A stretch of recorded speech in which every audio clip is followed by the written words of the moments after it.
creo que toda la prensa está en plan, queremos saber más de Robot Dreams y todos los profesionales que están en la sala también. Así que nada, un gran aplauso y...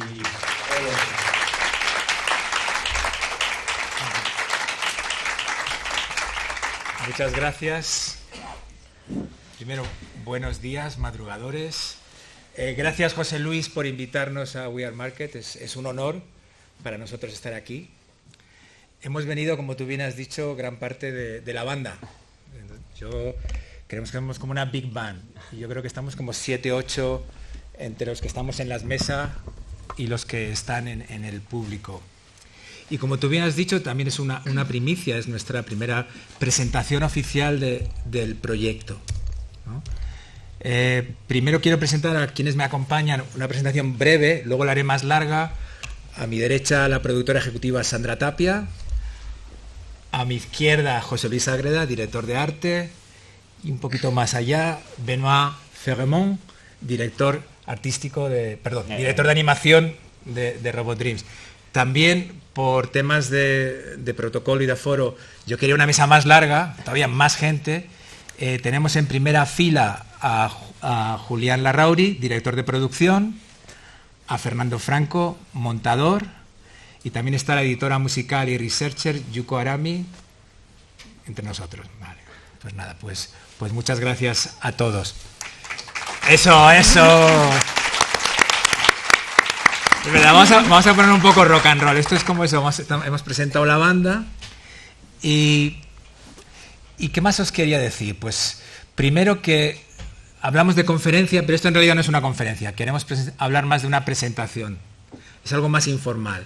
Y es una presentación en sociedad.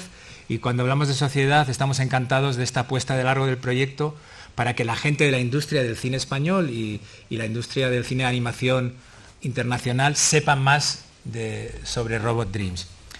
Y lo hemos planteado también como una especie de autoentrevista que yo a través de la tecnología voy a intentar coordinar. Empezaremos por el principio. ¿Qué hace un director como tú en un sitio como este? Me gusta que me hagáis esta pregunta. Vale. Pues después de Torremolinos, Blancanieves y Abracadabra, pues jamás pensé que iba a hacer una película de animación. No penséis que era un plan maestro. Sí que me encanta el género, soy un gran aficionado del cine de animación, pero la única razón por la que hago esta película es porque al leer la novela gráfica de Sarah Baron, Robot Dreams, me enamoré totalmente de la historia. ¿Cuándo y cómo descubriste la novela gráfica Robot Dreams? Hace muchísimos años. Dejarme sacar la novela gráfica. He traído la primera edición. Todavía no había rodado ni Blancanieves. A ver si saco la novela gráfica por aquí. Aquí está.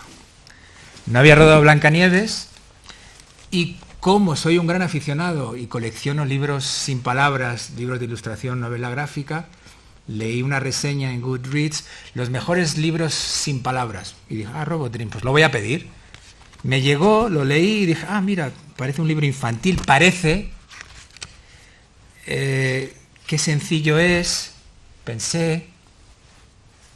Y a medida que iba avanzando, de repente empecé a reírme, me empezó a sorprender, me enamoré de todos los personajes y aunque parezca hasta cierto punto sentimental, al final de la novela gráfica me conmovió y me hizo pensar en muchos temas y me hizo acordarme de muchas personas. Lo que me interesó es el tema.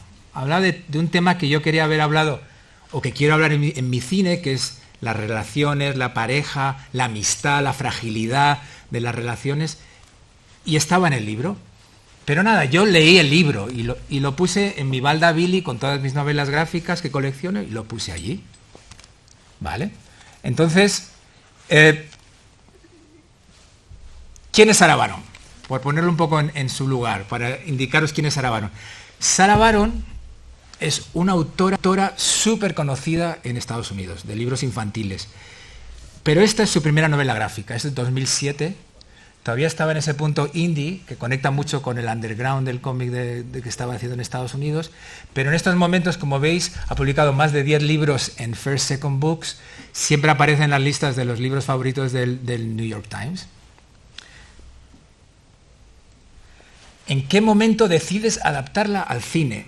Vale, pues mucho más tarde. Si yo este libro lo leí en el 2010, rodé Blancanieves, rodé Abracadabra, se estrenó en el 2017 en verano, viajar por el mundo, festivales y procrastinar, que es lo que hacemos los directores muchas veces. Ya te invitan a un festival y vas a otro festival y hay un momento que dices que ya te da vergüenza, no puedo seguir yendo a festivales.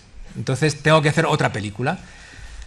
Normalmente los directores tenemos ficheros y abrimos carpetitas, ficheros, y vamos buscando cosas, un día, otro día, ya cuando tengo que hacer otra película. Y de repente,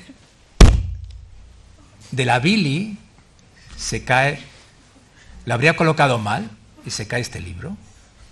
Me acerco, me levanto de la mesa de mi camarote, y era mi camarote despacho, y nada, y dije, lo voy a leer 10 años más tarde. Y al acabar de leer, todavía me emocionó más y dije, ostras, aquí hay algo, aquí hay algo, aquí hay algo, aquí hay algo. Y entonces lo primero que hice es, bueno, hice una escaleta y soy muy caótico, empiezo a poner ideas, hice una escaleta, un día, 2 días, una semana. Yo pensaba que al cabo de una semana lo iba a dejar y resulta que siempre se dice que la película que vas a hacer es que cuando estás en la cama y te levantas y dices, hay como una voz que te dice esto, y el libro lo tenía en mi despacho y decía esto, pero esto es absurdo. Nunca has hecho una película de animación, no sabes nada de animación. Bueno, pero primero dije, ¿cómo puedo adaptar esto? Yo había hecho Blancanieves, que en realidad la experiencia está siendo muy similar, porque no era material original mío, y dije, a ver qué hago con esto. Entonces, dije, con una escaleta no era suficiente para embarcarme en esta aventura. O sea, yo cada película que hago son 5 años de mi vida, entonces dije, con esta escaleta no puedo decidir si quiero hacer esta película. Entonces dije, voy a hacer lo que no debe hacer nadie, no os lo recomiendo, escribir un guión sin tener los derechos. Mi primer borrador, no lo hagáis. Pero yo nunca he hecho lo que debo hacer. Entonces, de repente, yo empiezo a escribir un borrador, una primera versión para decir, vale. Y disfruté tanto escribiendo y dejándome llevar por los personajes y cambiando y con total libertad, siendo muy poco respetuoso en muchos aspectos con la novela gráfica, pero siempre, siempre, siempre manteniendo el alma y el espíritu de la novela gráfica. ¿Vale? ¿Y en qué momento decides adaptarla? Vale, pues ya tengo la novela gráfica y resulta de estas cosas que es el destino. Recibo un email del Festival de Cine de Chicago que me invitan de jurado. Todavía mi productora no sabe nada, ¿eh? Yo soy muy misterioso, soy como un niño que no cuenta nada a sus padres hasta cuando ya es demasiado tarde. Les voy a contar mi ataque de corazón cuando lo contó. Entonces me invitan al Festival de Chicago como jurado y entonces esta es la mía. Le voy a escribir a Sarah Baron, encuentro su página web, le escribo a Sarah Baron, soy un director de cine, me gusta mucho tu trabajo, y le dije, me gustaría pensar en una colaboración, pero no le digo nada de Robot Dreams. Hago una parada en Nueva York, me reúno a tomar un café con ella en el Lower East Side, me ve un tío loco que está gestualizando mucho y que no para de hablar y que dice que le encanta tu novela gráfica, y de repente digo, quiero hacer una película, y ella estaba alucinada, ya de ver dentro. O sea, no es que... O sea, Robot Dreams vendió más de 100.000 ejemplares, se sigue reeditando, es un gran éxito, pero decía, ¿de España este tipo, con este aspecto? Bueno, la cuestión es que le llevé un DVD, Blu-ray, una edición que tenemos muy chula de Blancanieves, le llevé también un libro sobre ilustradores españoles, y de momento dijo, bueno, pues no me podía decir que no, pero después... Cuando vio Blancanieves y seguimos hablando, dijo, pues mira, pues no pensaba que iba a ser realidad, ¿no? Entonces bueno, antes de eso, yo tenía el guión, no se lo di en ese momento. Tenía que disimular que había pasado un tiempo. Pero si salto un poco en el tiempo, ya que lo tenía escrito, cuando ya, vamos a saltar aquí, vamos a poner cuándo entra, antes de escribir. Venga, vamos a presentar a Sandra. Primero, breve presentación de Sandra. Sandra Tapia es la productora de mis últimas películas, desde Blancanieves. Es la mejor productora de este país, gran amiga, y Arcadia es una productora muy especial. Aquí solamente hay unas poquitas películas que ha hecho, y ya que para hacer un poco de product placement, Mediterráneo se ha estrenado ayer, es la última película que Sandra ha producido, y está en plena producción de la siguiente película de Rodrigo Sorogoyen. Entonces, eres mi manager. Soy tu vendedor oficial. Entonces, Sandra, te paso la palabra. Bueno, es que tendría mucho que contar, pero voy a ir a las anécdotas, que es lo más divertido. Me puedo quitar esto, si me veis la cara. Claro, Pablo, llevamos más de 10 o 11 años trabajando juntos, y la forma en la que cuentan las cosas no es broma. O sea, nos llegó con Pablo siempre piensa, te vas preguntando, Pablo, ¿qué tienes? Bueno, tengo algo. ¿Cuándo vas a dejar la vuelta al mundo dando la vuelta con los festivales todo el día? Hay algo. Yo recuerdo perfectamente el día que nos hablaste de este guión. Veníamos de presentar a la prensa una película de Julio Medem, venimos de las películas de ficción nosotros, y nos habló y nos dijo, nos enseñó el pack ahí, el guión sobre el que no tenía derechos todavía, y dijo, es una película de animación. Y en ese momento mi sentimiento fue... Pablo, animación, no hay actores, qué alegría. Luego me descubrí que había otro tipo de artistas, que no son actores, pero también son artistas, y ahí entramos. Pablo, tenemos una relación que si nos viene mañana y nos dice que va a hacer un musical, haremos un musical juntos, ¿no?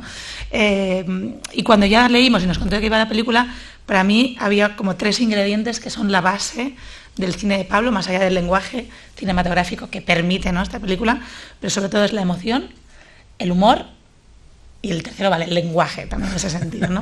Y ahí entramos, ¿no?, con un guión que leí ese mismo día, y dijimos, pues nos damos de la mano y aventura, y vamos a hacer esta locura de nuestra filmografía. Veréis que hay cosas que no son muy habituales dentro del panorama cinematográfico, hay cosas muy variadas, y Robot Dreams era una cosa que no podíamos, una historia que no podíamos decir que no, bajo los mandos de Pablo, y así empezó todo. Y luego ya empezamos a pensar con el tema de los... Claro, es verdad, teníamos un guión, teníamos una novela, y lo siguiente fue, bueno, Pablo, ¿qué hacemos con esto, no? Pedir los derechos. ¿Pedir los derechos? Pedir los derechos. Porque hay que empezar por el principio, hay que pedir los derechos. Por eso digo que disimuladamente tardamos unos meses, porque Pablo tenía que hacerle ver a Sara que había tardado un tiempo en escribir un guión que ya tenía escrito. Todo fue fenomenal con ella, de hecho, fue tan bien que pensamos que la forma más natural era implicarla a ella en un primer inicio de desarrollo.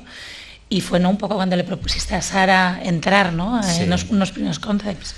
Sí, y ahí puedo también hablar un poco del guión. Entonces ya yo le envío el guión a Sara, y tuve más miedo que cuando le envié el guión a Maribel Verdú para Blancanieves. Estaba a ver qué va a decir, porque con Blancanieves, me daba respeto, yo no conocía a Maribel, pero no tenía ningún respeto por los hermanos Grimm, porque el guión no es suyo, ni la historia de los hermanos de Blancanieves. Estaban muertos. Y que no es suyo además, porque ellos porque es una historia oral y estaban muertos, pero aquí tenía muchísimo miedo. Entonces cuando recibí su email diciendo que le había fascinado y que estaba encantada con la vuelta de tuerca que había dado a su historia, pues ya me relajé.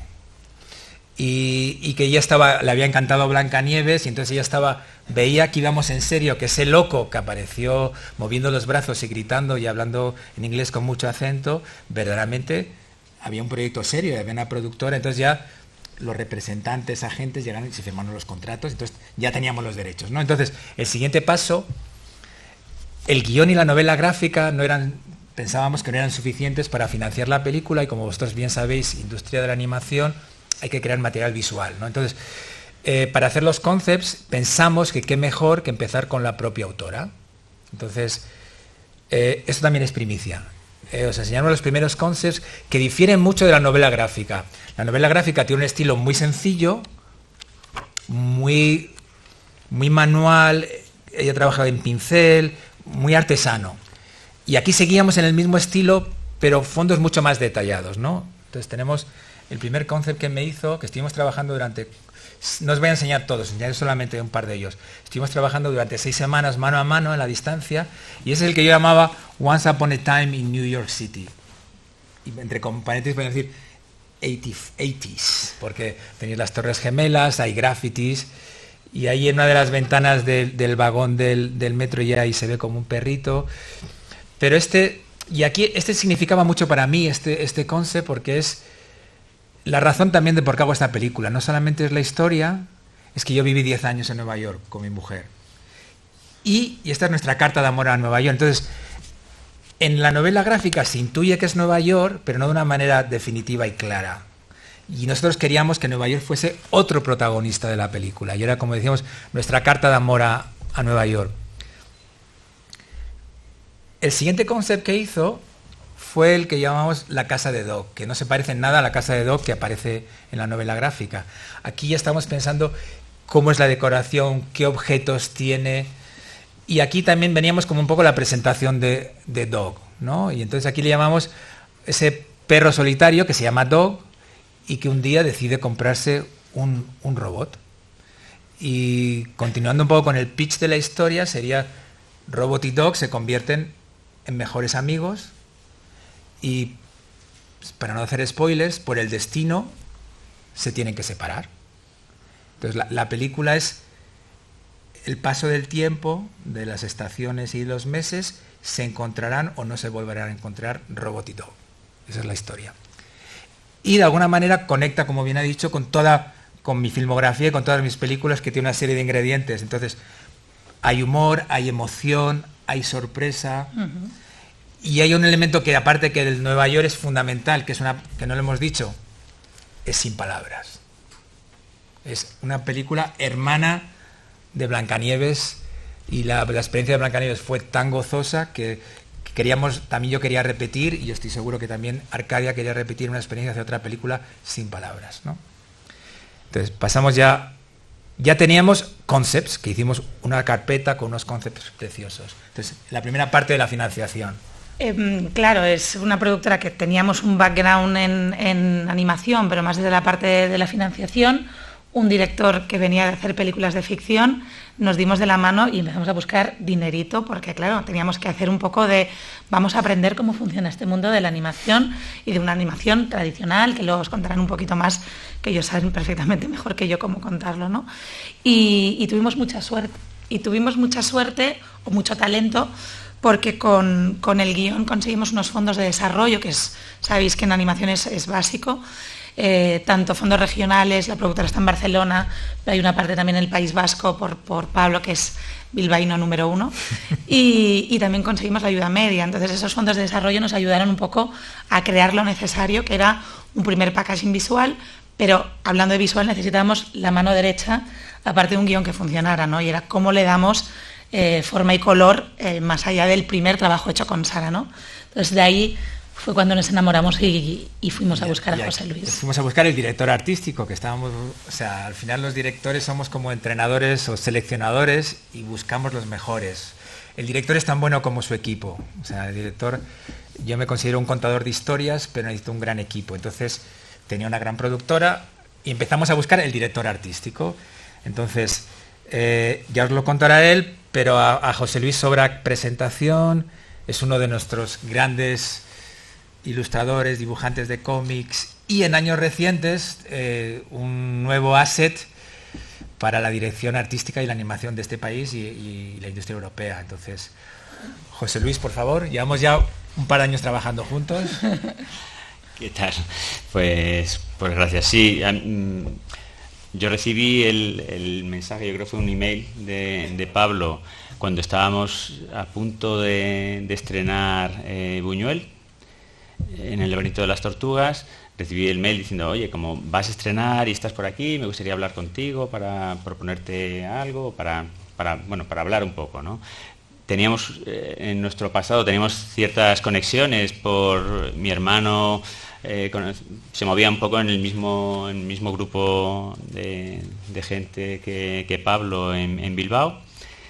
Y bueno, pues claro, lo primero era como un poco de shock me ha escrito Pablo, pero ¿qué va a ser esto?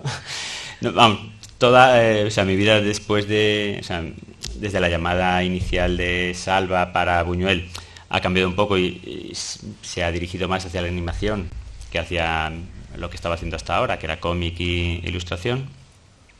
Entonces esto era como muy nuevo, una llamada de un director de cine para proponerme algo. ya me puso como nervioso, ¿no? Y también se unía que me encanta el trabajo de Pablo, ¿no? Entonces era, si hubiera sido otro director, era el mismo shock, pero ahora era también como el cariño que tengo a su trabajo desde los primeros cortos, ¿no? De cuando yo estaba viviendo en Bilbao y estrenó Mama, recuerdo el estreno allí en Bilbao. Entonces era como una parte emocional también de conexión previa, ¿no? Entonces tuvimos una entrevista, como ha dicho Sandra, Pablo es muy reservado en todo y era un poco de, bueno, vamos a olfatearnos, ¿no? A ver qué tal, ¿no?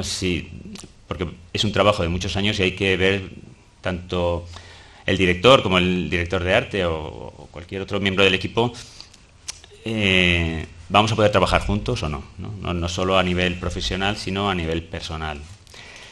Y me habló del proyecto y me enseñó la novela gráfica de Sara y cuál era su intención respecto al proyecto, ¿no? Hasta qué punto mantener el espíritu de Sara, que veíamos que era importante para los dos, por la espontaneidad y por la fácil conexión con los personajes, ¿no? La empatía que se crea con los personajes, y también la parte de libertad que íbamos a tener, ¿no? O sea, qué parte sí íbamos a poder desarrollar mucho, ¿no? Y era esa parte de ciudad en la que podíamos intervenir mucho más desde el departamento de arte, ¿no?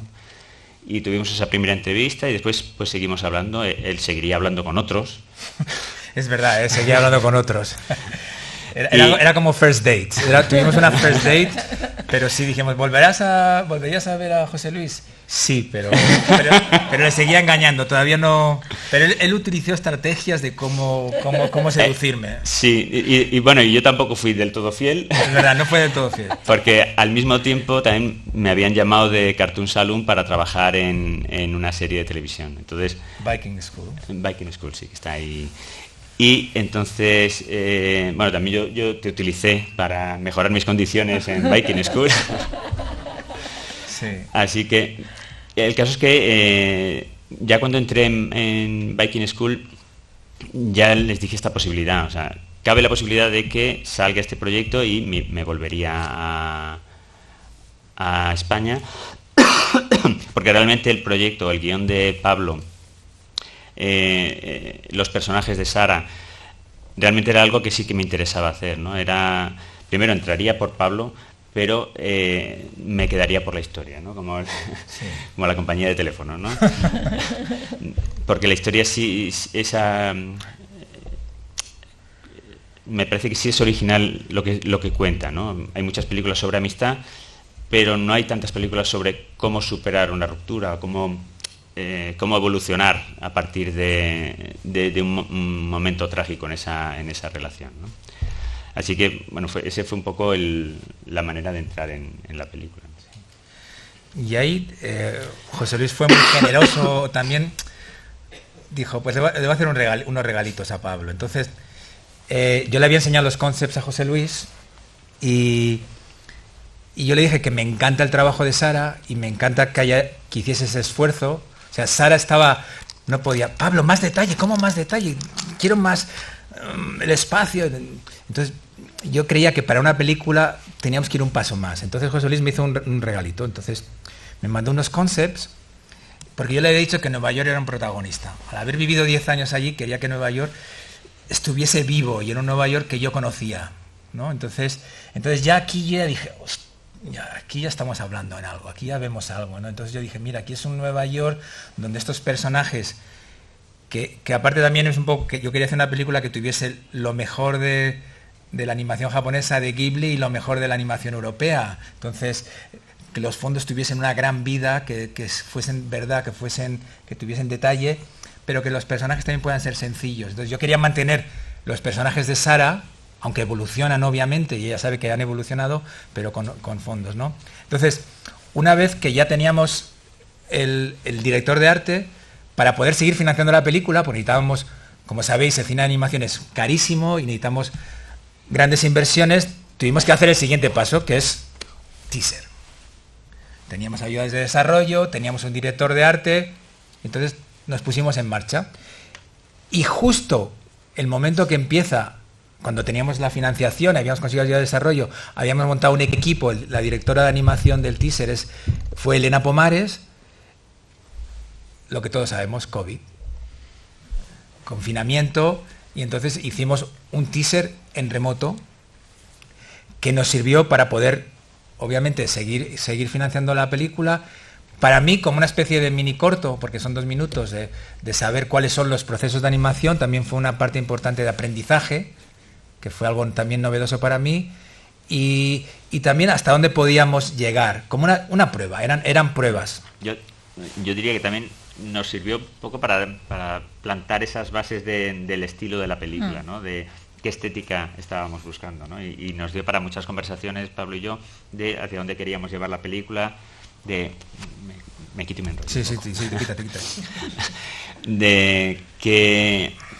quita. ¿Cuál era la mejor manera? Bueno, en realidad, José Luis y yo estamos todo el día juntos trabajando. Estamos ya contagiadísimos. Estamos ya. ¿De qué manera?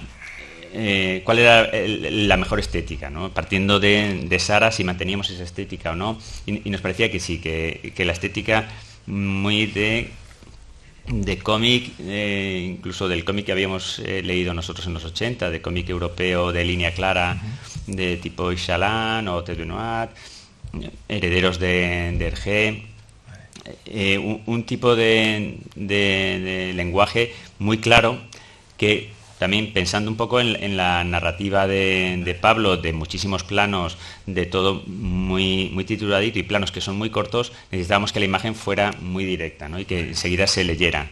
Entonces, es una estética que nos viene bien también para eso, ¿no? Colores planos, iluminación solo en las cosas que nos interesa remarcar. Somos old school con nueva tecnología. Desgraciadamente, por razones de nuestro agente de ventas, el driver, en non-disclosure agreement y todo esto, que no lo podemos enseñar. No lo podemos enseñar el teaser, pero sí que os podemos enseñar cosas. Os podemos enseñar las primeras imágenes que hemos hecho, teaser images, que empezamos un poco para ver cuál es la película, que para empezar a vender en los diferentes mercados. Aquí veníamos Nueva York, las Torres Gemelas, jugar con los ghost ads, con las de agua, el tono. Esa fue nuestra primera teaser image. Luego pasamos al siguiente teaser image. Como queréis, el concepto teaser, no mostramos los rostros para mantener cierto misterio. Aquí volvemos a ver, jugar con el tema de la amistad, la escala, los colores.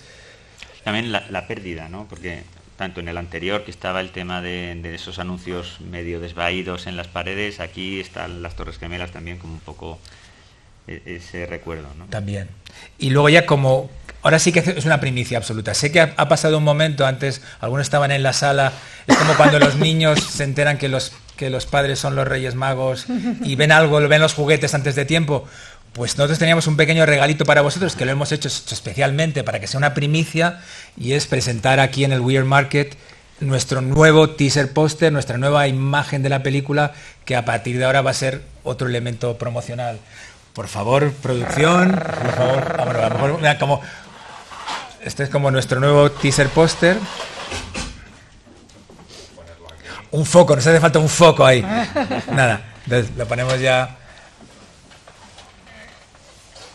Que queríamos traer pues algunos pequeños regalitos a Weird Market que no se han visto en ningún medio, ¿no? Entonces es como nuestro nuevo teaser póster que mantiene ese espíritu de Nueva York, que sabéis, y la película es antropomórfica, no hay seres humanos, todos son animales que se comportan como humanos, que en realidad es el concepto de Sara, ¿no? Vamos a ir avanzando la presentación, la financiación. Bueno, la verdad es que la financiación ha ido muy bien, ese sería el resumen. La unión muchos logos, como podéis ver. Bueno, la unión del talento de Pablo, la fortaleza de la productora, una película que en Francia ha entrado como agua de mayo, y la verdad que tenemos todo: televisiones, agentes de ventas, la distribución asegurada, preventas en algunos territorios interesantes, ayudas públicas, Eurimage. No os penséis que somos ricos, pero sí que le podemos dar a la película los medios que necesita y sobre todo financiarla desde el inicio, y eso está siendo bueno también para el workflow, para los equipos y para saber qué película tenemos, ¿no? Y tener unos socios franceses, coproductora francesa, Wild Bunch distribuyendo en Francia, y todas las ayudas Eurimage. Pero como veis, cuando empieza una película, como todos bien sabéis, hay 5 minutos de logos. Pues hay estos y más logos, ¿vale? Entonces, pasamos a la preproducción. Y aquí es donde tengo que presentar a el director de producción, Julián Larrauri, uno de los grandes directores de producción de este país, nominado al Goya por Mortadelo, trabajó muchísimos años en Ilion, y le paso la palabra a Julián, que también, como veis, es tan alto, casi tan alto como el roll-up. Ven a la luz, algo. Como actor, como un actor, tú vete, busca la luz siempre. Muy bien, pues nada, la verdad es que mi forma de entrar en este proyecto fue con una llamada telefónica de Sandra, que me vino a decir, oye, tengo un proyecto muy interesante. Me habló un poco sin decirme todavía quién era el director. Oye, un director de imagen real, ¿tú te atreverías a montar un estudio desde cero? Madre mía, montar un estudio desde cero, vamos a hacer un pop-up estudio, ¿no? Como hemos dicho, hemos conseguido montar un estudio en Madrid y en Pamplona, más de 70 personas desde cero absolutamente para esta película que, bueno, luego quién sabe, quizás en un futuro ya esto... A lo mejor hay alguien aquí que tiene un proyecto... Este es el principio de una gran productora de animación, entonces, bueno, pues, pero me estoy adelantando, digamos que yo, venga, pues vamos, y quiero saber más, quiero saber un poco del tema. Ya me habló un poco de Pablo, me encantaba Blancanieves, entonces cuando un poco yo estaba en un momento vital de haber hecho muchos grandes blockbusters con productoras norteamericanas, que las decisiones de la película se toman muchas veces en una gran mesa de caoba, un montón de productores, un montón de gente de marketing decidiendo qué personaje, que existe es este color porque es el que gusta más a la audiencia y tal. Algo muy poco auténtico, ¿no? Y digo, joder, tenía ganas yo de hacer algo más real, más vivo y claro, una película, una visión. Había tenido la gran experiencia de trabajar con Javi Fesser en Mortadelo y Filemón, y una película con una visión clara.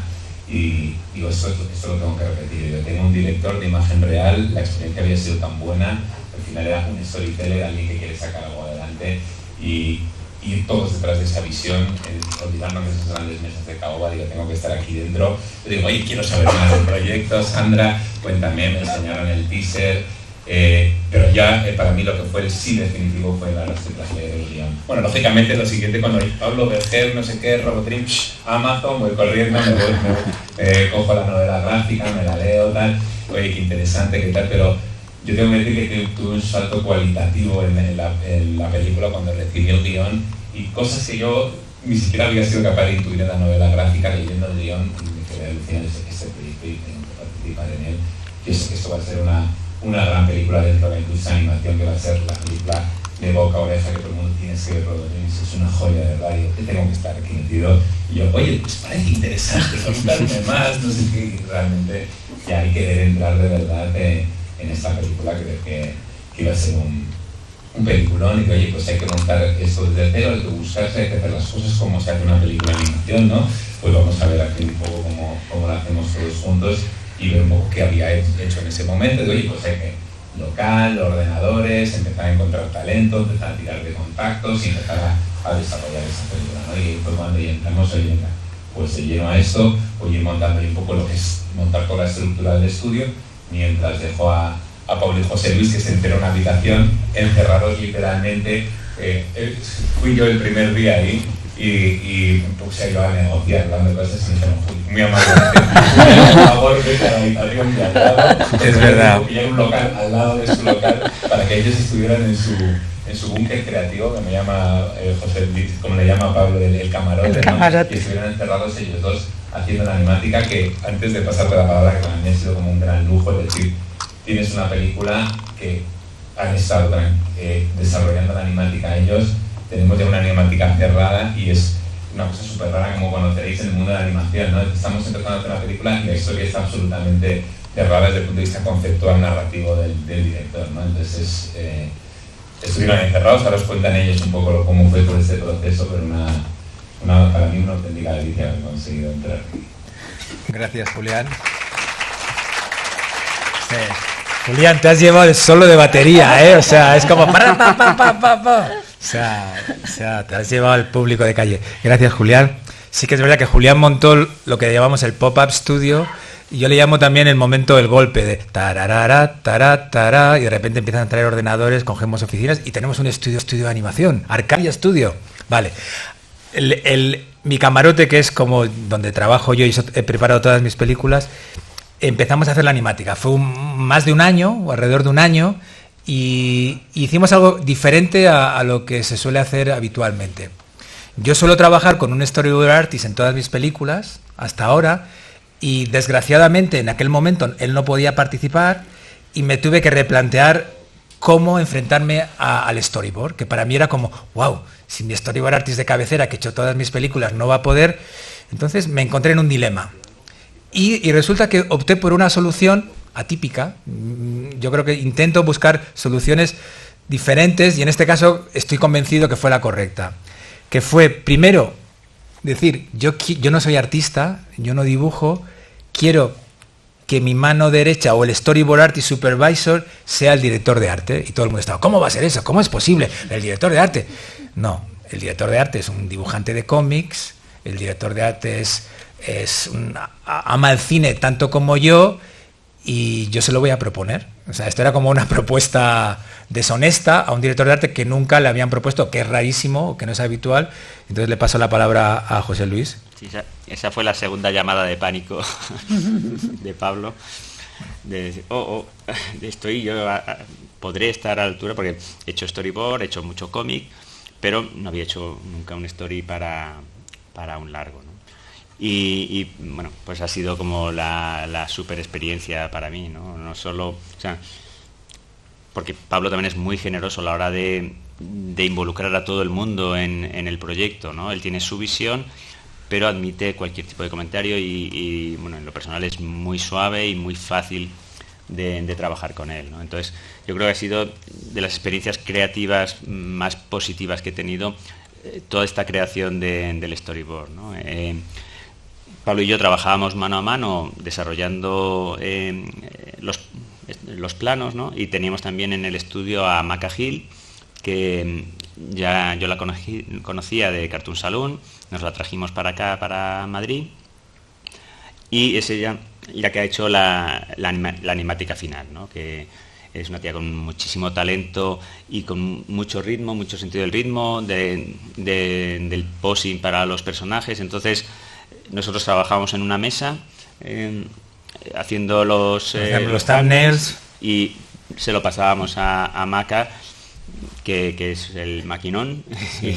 y va haciendo la animática, ¿no? Entonces era un proceso muy rápido, muy dinámico y muy creativo, ¿no?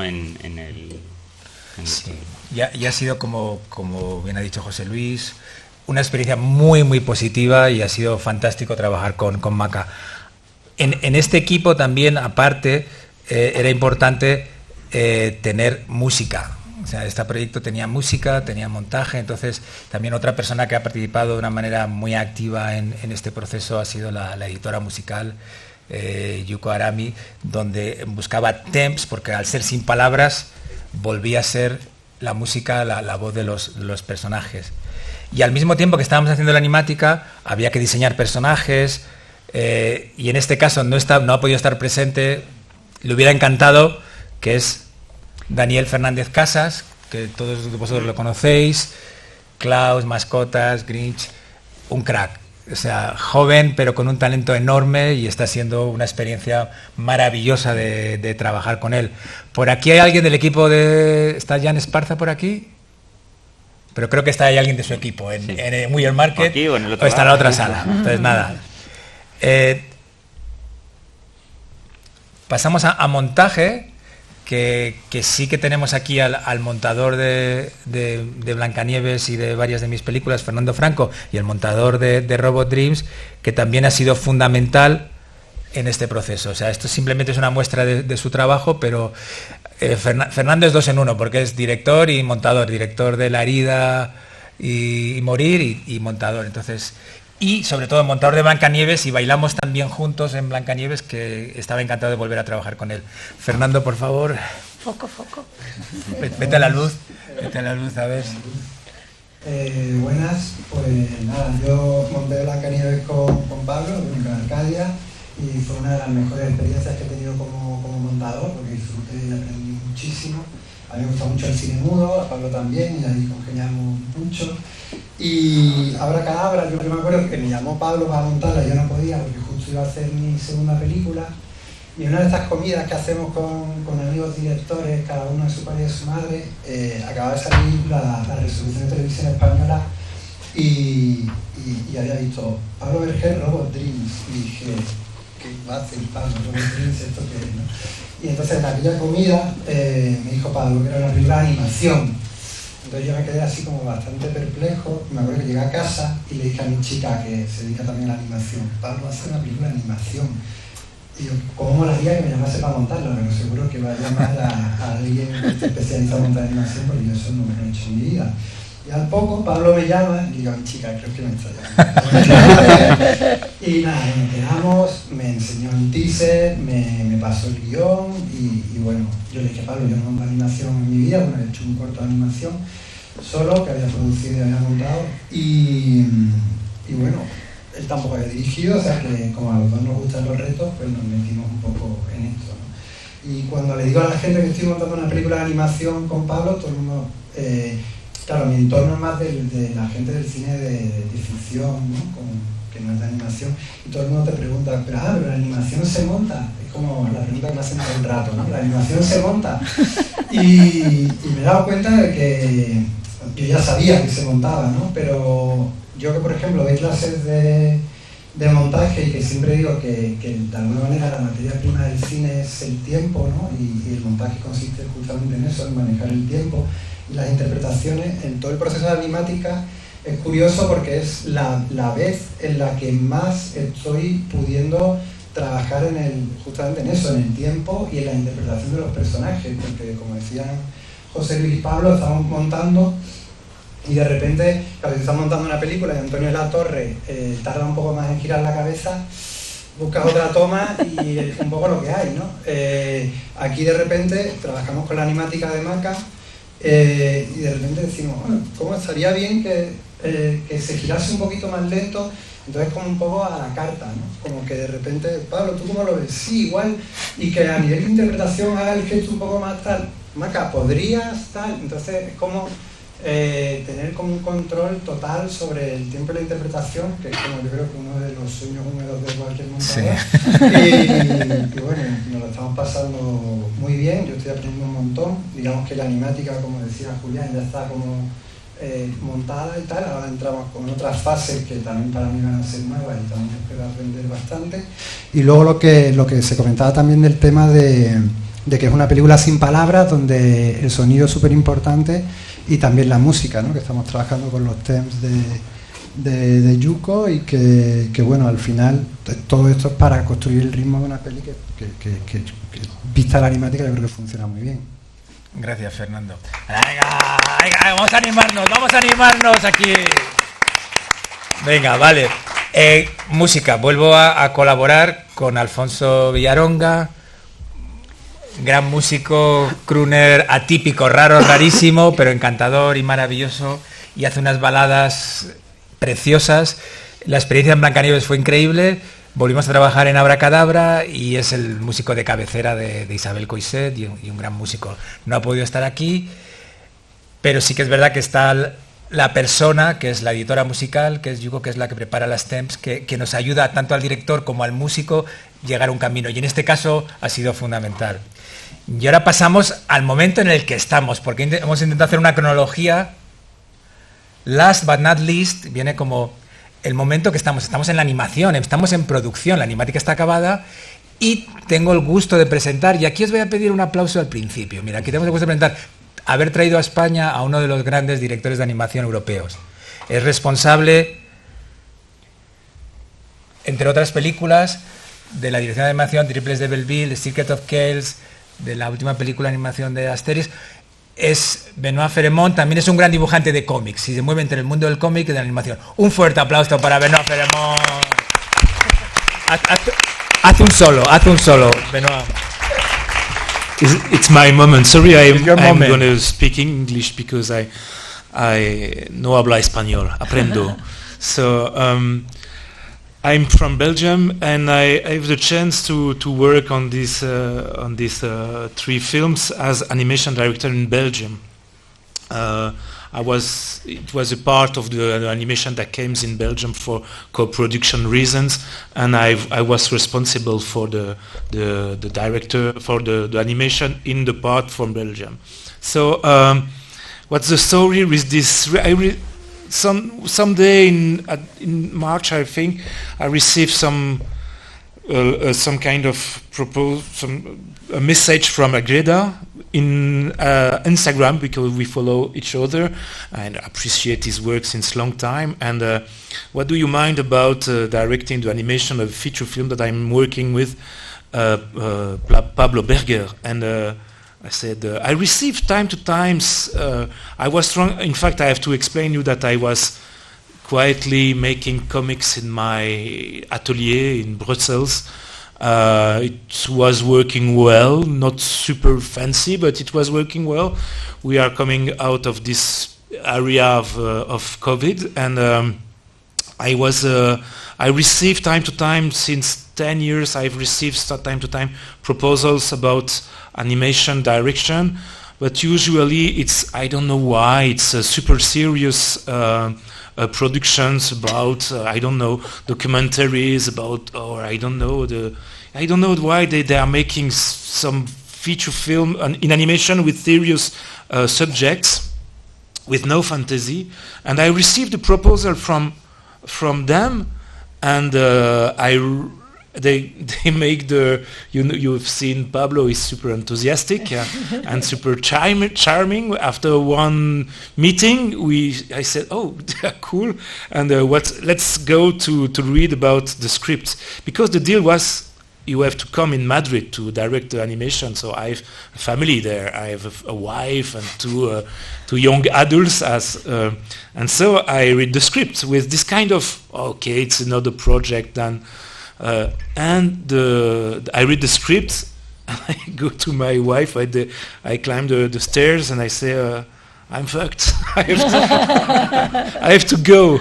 I have to go because the project is one kind of project that you don't miss in lifetime, because they have some kind of what I'm looking for as an animator is the concrete sensation, some people, some lovely characters into a concrete environment, which you have seen as New York.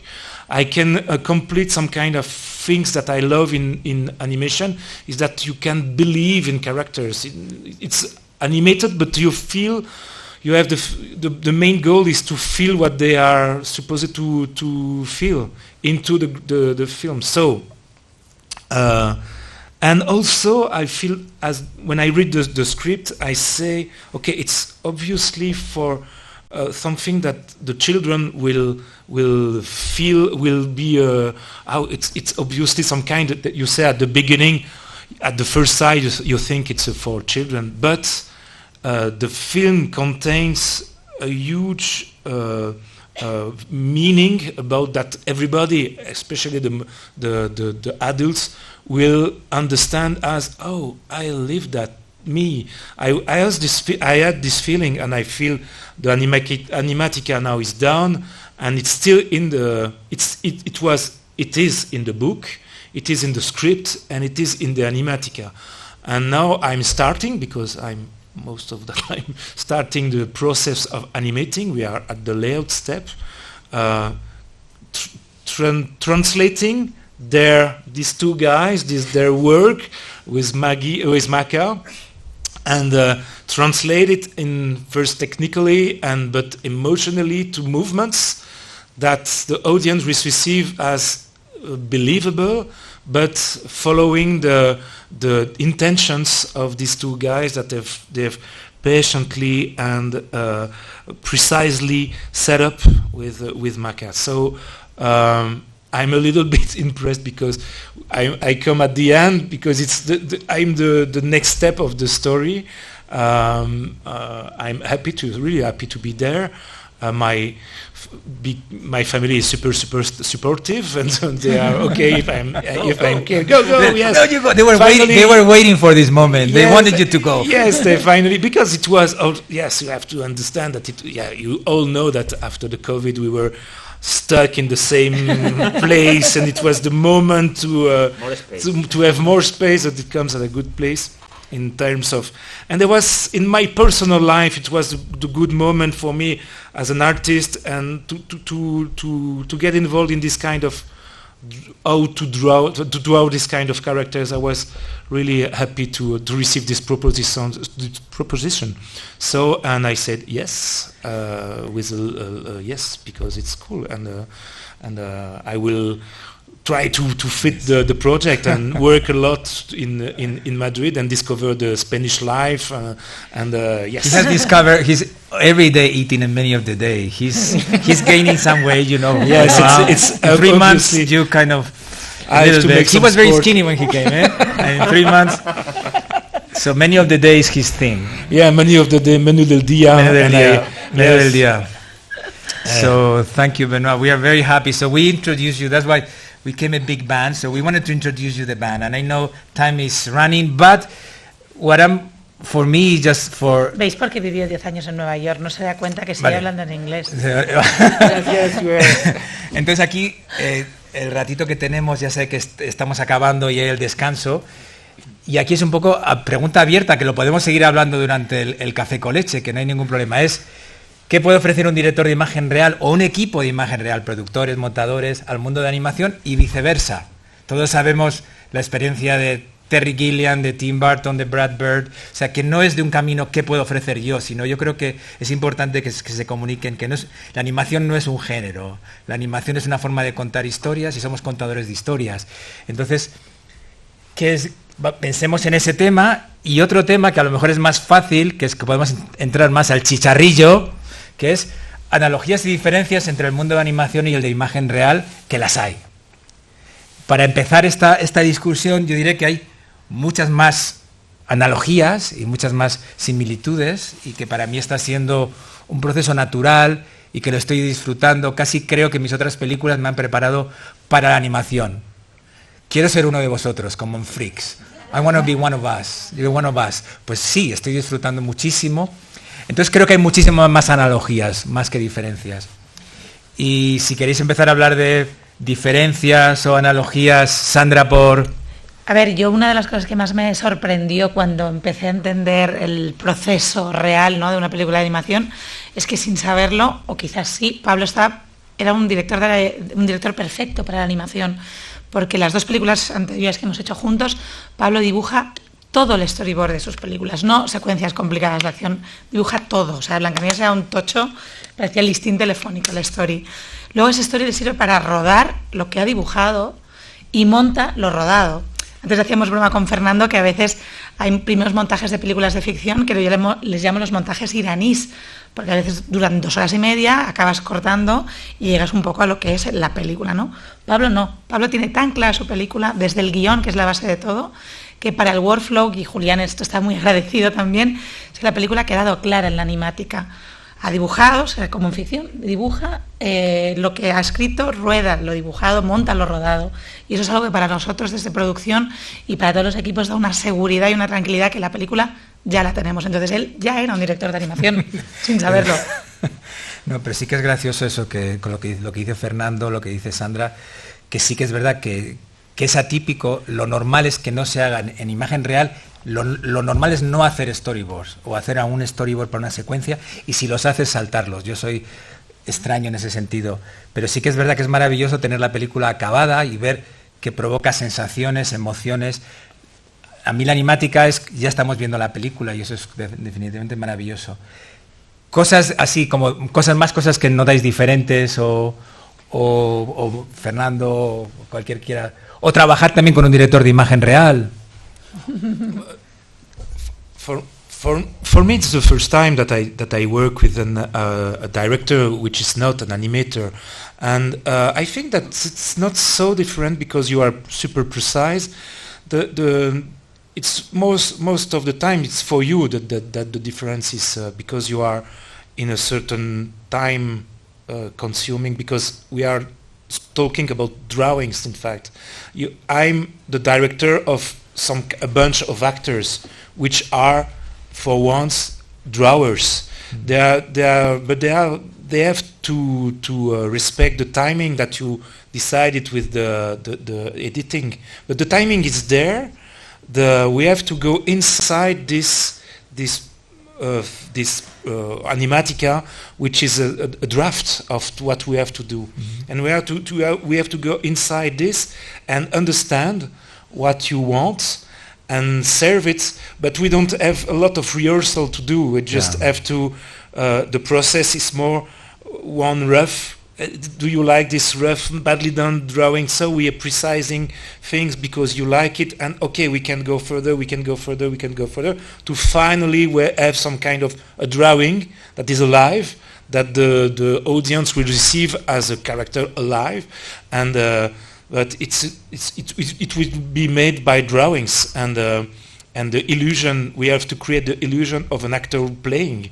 It's just about illusion. We are magicians. Yes, we are illusionists. Somos magos, y sí que es verdad que los actores son los animadores. O sea, sin duda que la posición, poniendo analogías, la posición del director de arte en animación, en el cine sería como una especie de production designer, no director de arte, mitad director de fotografía, que el character designer es una especie de director de casting que está bajo la responsabilidad también del director de arte, vestuario y peluquería y maquillaje.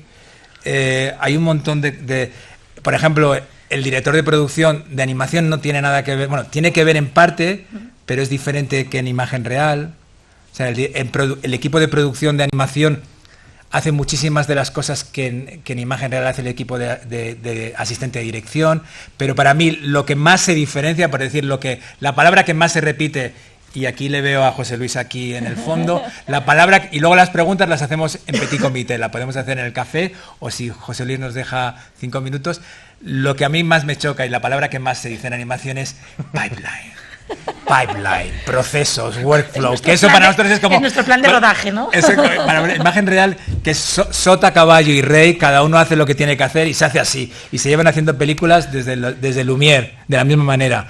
Y los equipos es militares, en cambio aquí cada pipeline y cada proceso es diferente y llevamos un montón de meses moviendo, cambiando, para que ese pipeline se convierta en esa cadena maravillosa de fabricación donde llegará este momento que tú tienes un Maserati que inicialmente va a 20 kilómetros por hora, luego irá a 70, pero tendremos un Maserati que será la producción de Arcadia Studio, que va a ir a 200, que será todavía dentro de unos meses. Se acabará la película, pero a lo mejor hay algún otro proyecto y Arcadia Studios a lo mejor hace otra película de animación, ya que lo tenemos todo montado, ¿no, chicos? Pero exactamente, pero cada pipeline es diferente. Pues nada, muchísimas gracias. No sé si José Luis quiere decir algo. Nada, una pregunta. Eso. Entra el resto en el bar. Eso. ¿Vale? ¿Alguna pregunta? Preferís en el bar, ¿no? Bueno, pues muchísimas gracias. Un fuerte aplauso para todo el equipo que ha venido.